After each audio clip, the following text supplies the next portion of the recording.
প্রিয় শিক্ষার্থী ভাই বোনেরা, আজকে আমরা সিম্পল থেকে কমপ্লেক্স এবং কমপ্লেক্স থেকে কম্পাউন্ড, অর্থাৎ আমরা জানি যে চেঞ্জিং সেন্টেন্সে আমাদের 10 মার্ক থাকে। 10 মার্কের মধ্যে এই সেন্টেন্স গঠনগত দিক থেকে যে সেন্টেন্স আছে সিম্পল, কমপ্লেক্স, কম্পাউন্ড, এগুলো কিন্তু আমাদের 2 বা 3 মার্ক থাকে। এটা কিন্তু কম্পালসারি, তোমরা সবাই জানো, তাই না?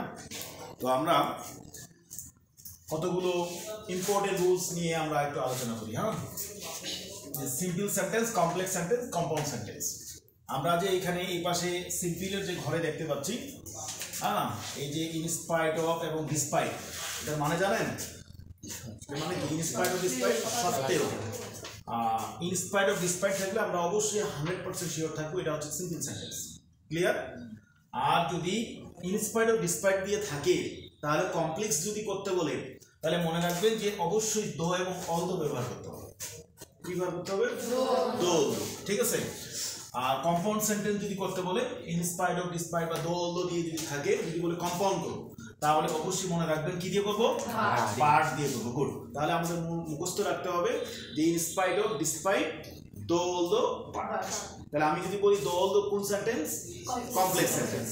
যদি বলি ইনস্পাইট অফ ডিসপাইট দিয়ে আছে, যদি বলি যে পার্ট দিয়ে আছে, হ্যাঁ, তার মানে আমরা সহজেই ইন্ডিকেট করতে পারতেছি। ওকে, পরবর্তীতে আবার আসি। আমাদের এখানে বাই, এটা আমরা সবাই জানি প্রিপজিশন, তাই না? বাই এবং উইথাউট একটা প্রিপজিশন। আমরা জানি যে প্রিপজিশনের পরে ভার্বের কি রূপ হয়? ভার্বের সঙ্গে আইএনজি হয়। তাহলে আমরা যখনই দেখবো যে বাই প্লাস ভার্বের সঙ্গে আইএনজি আছে এবং উইথাউট প্লাস ভার্বের সঙ্গে আইএনজি আছে, তাহলে অবশ্যই মনে করতে পারি যে এটা হলো সিম্পল সেন্টেন্স। যদি বাই দিয়ে থাকে, তাহলে যদি কমপ্লেক্স করতে বলে তাহলে অবশ্যই আমাদের ব্যবহার করতে হবে ইফ। যদি উইথাউট দিয়ে থাকে এটা নেগেটিভ স্টেটমেন্ট করে, আর উইথাউট দিয়ে থাকলে কমপ্লেক্স করতে আনলেস দিয়ে করতে হবে। গুড। এবং যদি বাই দিয়ে থাকে বা ইফ দিয়ে থাকে, যদি বলে কম্পাউন্ড করো তাহলে কি হবে? এন্ড। গুড। যদি উইথাউট দিয়ে থাকে, যদি কম্পাউন্ড করতে বলে, আর যদি কমপ্লেক্স করতে বলে আনলেস। এর বাংলা কি? যদি না। ইফ মানে ইন কেস মানে যদি। ঠিক আছে। তো এগুলা অবশ্যই আমাদের মুখস্থ রাখতে হবে। কিভাবে? যে আমরা সিম্পল, কমপ্লেক্স, কম্পাউন্ড কিভাবে মনে রাখবো? ইনস্পাইট অফ ডিসপাইট কমপ্লেক্স হলে দো অল দো, কম্পাউন্ড হলে পার্ট। ঠিক আছে। তারপরে আমরা শিখলাম বাই ভার্বের সঙ্গে আইএনজি থাকলে ইফ দিয়ে করব এবং কম্পাউন্ডে এন্ড দিয়ে করব। উইথাউট ভার্বের সঙ্গে আইএনজি থাকলে সিম্পল এবং কমপ্লেক্স করতে গেলে আনলেস। ঠিক আছে। এবং কম্পাউন্ডে ও দিয়ে করতে হবে। ঠিক আছে। তো আমাদের এই যে আমরা দো দো ইনস্পাইট অফ ডিসপাইট এগুলা যে নিয়মগুলো করবো, এগুলা যে ব্যবহার করবো, এগুলোর কিছু নিজস্ব স্ট্রাকচার আছে। সেই স্ট্রাকচারগুলো আমি অলরেডি দিয়ে দিছি, তোমরা একটু দেখে নাও।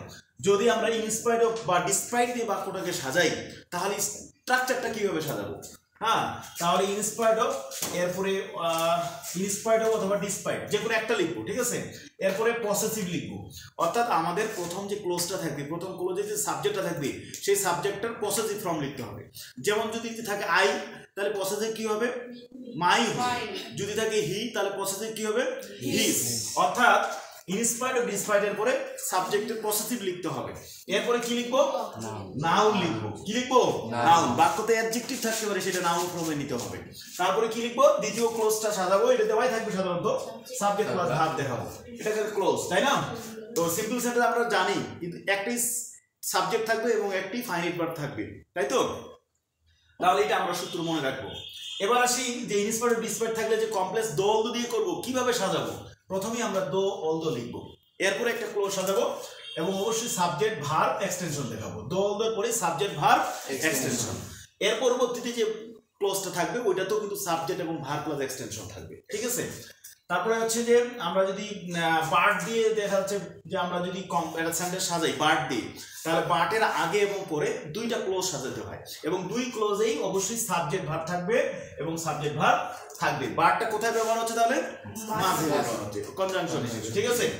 আবার দেখি বাই আর উইথাউট থাকলে আমরা কিভাবে সাজাবো? শুরুতেই কিন্তু বাই বা উইথাউট দিতে পারি।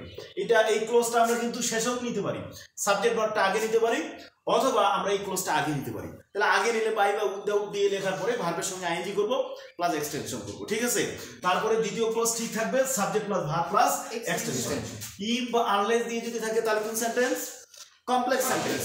যদি ইফ আনলেস দিয়ে সাজাই তাহলে ইফ বা আনলেস এর পরে কিন্তু একটা ক্লোজ তৈরি হয়। ঠিক আছে। এই যে subject plus verb plus extension, এরপরে কিন্তু এই এক্সটেনশন যখন শেষ হবে তখন কিন্তু কমা ব্যবহার হয়। ঠিক আছে তার ই বাড়লে subject plus verb plus extension আর দ্বিতীয় ক্লজে অবশ্যই subject plus verb plus extension থাকবে ঠিক আছে আবার যদি আমরা এইখানে আসি অর্থাৎ এন্ড দিয়ে বা ওর দিয়ে যদি একটা সেন্টেন্স সাজাই তাহলে অবশ্যই এন্ড আর ওর এর এই কনজাংশনগুলো মাঝখানে ব্যবহার হয় এবং পূর্বে এবং পরে ক্লোজ আলাদা আলাদা ভাবে থাকবে আমরা জানি যে ক্লোজ হতে হলে কিন্তু সাবজেক্ট এবং ভার্ব প্লাস এক্সটেনশন থাকবে অর্থাৎ সাবজেক্ট ভার্ব থাকবেই ঠিক আছে তো তদ্রুপ কি থাকবে subject plus verb plus extension and or মাঝে ব্যবহার হবে subject plus verb plus extension তবে কিছু কিছু ইম্পারেটিভ স্টেটমেন্টে আসতে পারে যেমন ইউ নিয়ে থাকতে পারে এরকম যে আমরা দুইটা ক্লোজের মধ্যে সাবজেক্ট ইউ দেখতে পাচ্ছি আর ইউটা থাকলে আমরা ইম্পারেটিভ স্টেটমেন্টে করতে পারি সেক্ষেত্রে স্ট্রাকচারটা হবে সঙ্গেই ভার্ব হবে আগে verb plus extension plus or তারপরে হবে ইউ তারপরে হচ্ছে যে ভার্ব প্লাস এক্সটেনশন ঠিক আছে তবে মনে রাখবে যে subject plus verb plus extension বলছি এটা কিন্তু ভার্বের আগে কিন্তু অক্সিলারি বা হেল্পিং ভার্ব ব্যবহার হতে পারে তো ঠিক আছে এইটাই আমরা পরবর্তীতে এইটার উপরে আমরা এক্সাম্পল শিখবো ঠিক আছে ধন্যবাদ সবাইকে